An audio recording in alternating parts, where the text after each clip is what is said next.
Elder C. W. Penrose said the church with which we were connected was the Church of God, and though we as a people had many weaknesses, God was very merciful to us and would continue to own and bless us, so long as we showed forth a dispensation to honor Him and keep His commandments. God had taught us how to pray so that our prayers could be heard. He had blessed us with means of influence and caused the earth to yield its increase. He would bless us with the riches of eternity if we would only humble ourselves before Him and keep His commandments.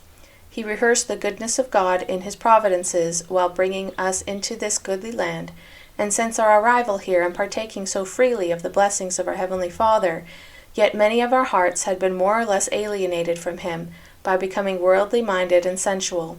In our partial blindness we were apt to complain that the power of God did not accompany the administration of the elders in the laying on of hands to that extent that it did formerly. But where that was the case, the fault was with us, and not with God, for He was just as willing to exert His power and manifest His blessings among His saints as ever, if our faith was only sufficient to secure and appreciate them. The saints of God were willing to be led and guided by the power of God.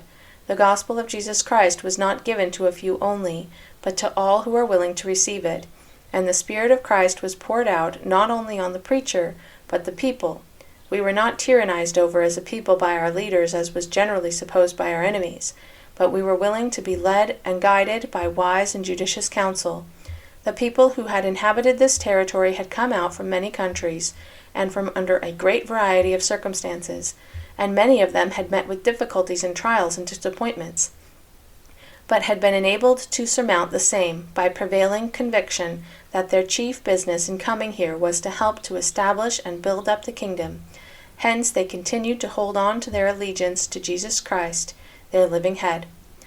He referred in the great lapse of time that there was, when no prophet nor the voice of God was heard among the people, but in the course of time God again spoke and revealed His authority to man. That authority was here, and His kingdom was being established, and would continue to grow and increase until the kingdoms of this world would become the kingdoms of our God and His Christ. He bore a strong and faithful testimony that this was the work of God, in which the people called Latter-day Saints in these mountains were engaged.